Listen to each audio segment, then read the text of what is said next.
সুপ্রিয় ভিউয়ার্স, কেমন আছেন আপনারা? আশা করি ভালো আছেন। আজকে আমরা আলোচনা করব জনপ্রশাসন মন্ত্রণালয়ের হিসাব সহকারী এবং অফিস সহকারী কাম কম্পিউটার মুদ্রাক্ষরিক পদের সম্পূর্ণ প্রশ্ন সমাধানটি। এই পরীক্ষাটি অনুষ্ঠিত হয়েছিল 28 ফেব্রুয়ারি 2025। পরীক্ষার পূর্ণ নাম্বার ছিল 100 এবং পরীক্ষার সময় ছিল 90 মিনিট। তো চলুন কথা না বাড়িয়ে আমরা সম্পূর্ণ প্রশ্ন সমাধানটি এক নজরে দেখে নিই। প্রথম প্রশ্ন ছিল, ঢাকা শহরে যানজট নিরসনের 10টি উপায় বর্ণনা করো।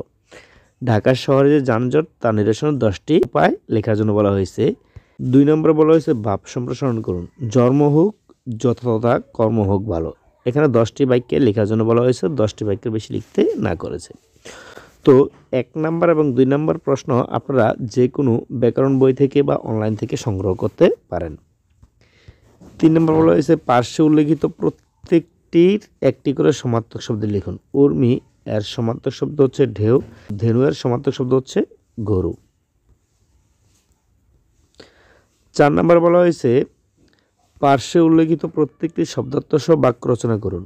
বাঘের দুধ শব্দের অর্থ হচ্ছে দুষ্প্রাপ্য বস্তু। কথায় আছে টাকায় বাঘের দুধ মেলে। 7-5 ভাবা, নানা রকম চিন্তা করা। 7-5 না ভেবে পড়াশোনায় মনোযোগ দাও, সাফল্য আসবে।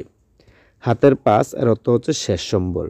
বাবার রেখে যাওয়া হাতের পাস জমিটিও রক্ষা করতে পারল না। 5 নম্বর বলা হয়েছে এক কথায় প্রকাশ করুন। অনেক দেখেছে যে ভূদর্শী, বাঘের চামড়া কৃত্তি, রেশম দিয়ে নির্মিত রেশমি। 6 নম্বরে বলা হয়েছে সম্প্রতি ভ্রমণ করেছেন এমন একটি পর্যটন স্থানের বর্ণনা দিয়ে বন্ধুকে একটি পত্র লিখুন। একটি পত্রের কথা বলা হয়েছে। এগুলো আপনারা যে কোনো ব্যাকরণ বইতেই পেয়ে যাবেন অথবা অনলাইনে সার্চ দিলেও পেয়ে যাবেন। তো তারপর 7 নম্বর বলা হয়েছে make sentence with the following items and phrase. Above all এর অর্থ হচ্ছে সর্বোপরি। We should be kind, polite and above all honest. Caring need এর অর্থ হচ্ছে জরুরি প্রয়োজন। Mass education is the caring need of Bangladesh. Black and white এর অর্থ হচ্ছে লিখিতভাবে। Put down the statement in black and white. তারপর হচ্ছে আউট অ্যান্ড আউট এর অর্থ হচ্ছে পুরোপুরি। He is out and out an honest man. তারপর হচ্ছে অ্যাট ড্যাগার্স ড্রন এর অর্থ হচ্ছে ভীষণ শত্রুতা।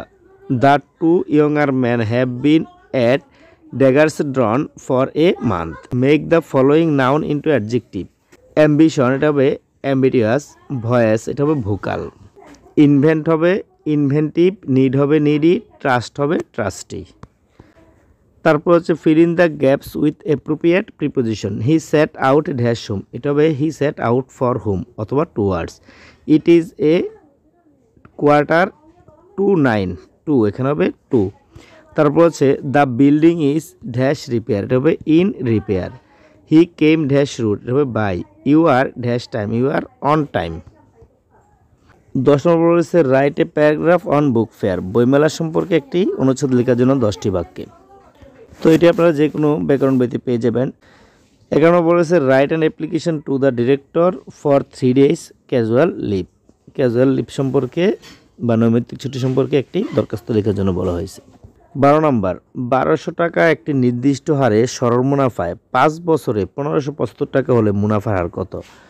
তো মুনাফার হার নির্ণয় করতে বলা হয়েছে। এখানে আসল পি 1200 টাকা আর মুনাফা আসল কত 1575 টাকা। আর মুনাফা হচ্ছে 1575 থেকে 1200 বাদ দিলে 375 হচ্ছে আয়ের মান। আই হচ্ছে 375, এন হচ্ছে 5 বছর। তো আমরা জানি আই ইকুয়াল পি এন আর। আমরা জানি কি আই ইকুয়াল পি এন আর। যেহেতু আমাকে মুনাফা হার বের করতে বলছে তাহলে আমরা বলতে পারি P N R equal I. তাহলে আর ইকুয়াল আই ভাগ পি এন। এই যে আই ভাগ পি এন। তো আয়ের মান পেলাম 375, পি এর মান 1200, এন এর মান 5। তো কাটাকাটি করলে কি হয়? এটা কাটাকাটি করলে হয় 6 সমস্ত 4/1%। এটাই উত্তর। 13 নম্বর উৎপাদকে বিশ্লেষণ করুন। x² + x - 20। সম্পূর্ণ সমাধানটি ব্যাখ্যা সহকারে এখানে দেওয়া আছে, আপনারা দেখে নিতে পারেন। আপনারা দেখে প্রয়োজনে স্ক্রিনশট দিয়ে রাখতে পারেন। তারপরে বলা হয়েছে a⁴ + 4। তো এটার সমাধান হবে এটা a² + 2a + 2 a² - 2a + 2 এটা। তো আপনারা সম্পূর্ণ সমাধানটি এক নজরে দেখে নিতে পারেন। সম্পূর্ণ সমাধানটি এখানে ব্যাখ্যা সহকারে দেওয়া আছে। 14 নম্বর বলেছে মান নির্ণয় করুন। এ plus B equal 12, A B equal 35 হলে এ স্কোয়ার প্লাস বি স্কোয়ারের মান নির্ণয় করো। তো দেওয়া আছে A plus B equal 12, A B equal 35, A square plus B square, A square plus B square মান নির্ণয় সূত্র কি? A plus B whole square minus 2ab। তাহলে এ প্লাস বি এর মান কত পাইলাম আমরা? এ প্লাস বি এর মান 12 square minus 2 into A B এর মান 35। তো 12 12 গুণ করলে 144, 35 দুগুণে 70, মাইনাস করলে হয় 74। এটাই অ্যান্সার। 15 নম্বর বলা হয়েছে সংজ্ঞা লিখুন। সূক্ষ্মকোণী ত্রিভুজ, ভরকেন্দ্র, ট্রাপিজিয়াম, পরিবৃত্ত, ঘনক। তো প্রত্যেকটি সংজ্ঞায় আমি দেখাই দিচ্ছি আপনাকে। যেমন সূক্ষ্মকোণী ত্রিভুজ, যে ত্রিভুজের 3টি কোণে 90 ডিগ্রি অপেক্ষা কম তাকে সূক্ষ্মকোণী ত্রিভুজ বলে। ভরকেন্দ্র, ত্রিভুজের মধ্যমাগুলো যে বিন্দুতে ছেদ করে ওই বিন্দুকে ত্রিভুজটির ভরকেন্দ্র বলে।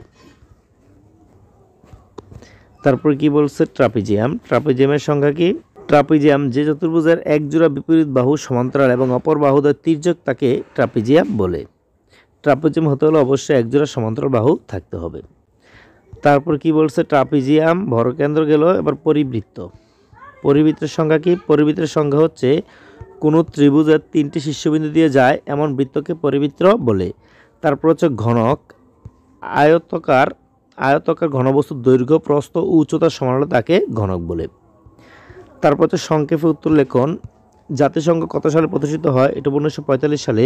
বাংলাদেশ কবে ওআইসি এর সদস্যপদ লাভ করে? এটা 1974 সালে। দাভোস সম্মেলন কোন দেশে অনুষ্ঠিত হয়? এটা হবে সুইজারল্যান্ডে। তারপর হচ্ছে সুয়েজ খাল কোন দেশে অবস্থিত? এটা হচ্ছে মিশর। বাংলাদেশের জাতীয় পতাকার দৈর্ঘ্য ও প্রস্থের অনুপাত কত?